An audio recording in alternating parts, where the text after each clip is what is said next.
Finally, the upper is ready and the insole is ready. The next thing we are going to do is to apply gum round inside of it.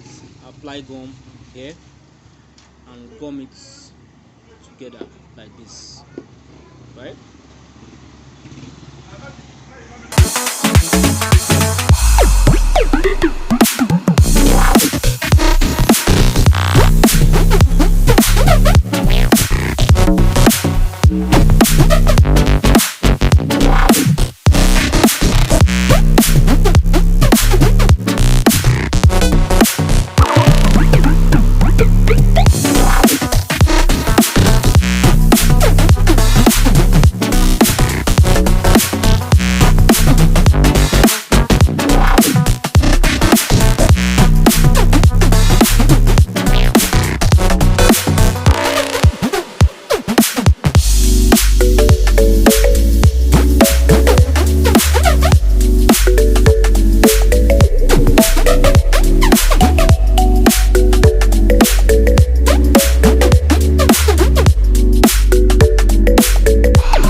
So this is the final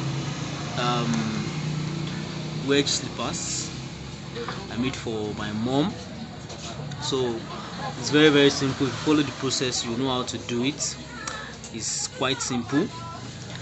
If you are here for the first time, please consider subscribing, like and share my videos. If you have any question, drop it on the comment box. I'm always there to answer. Thank you for watching. Bye for now.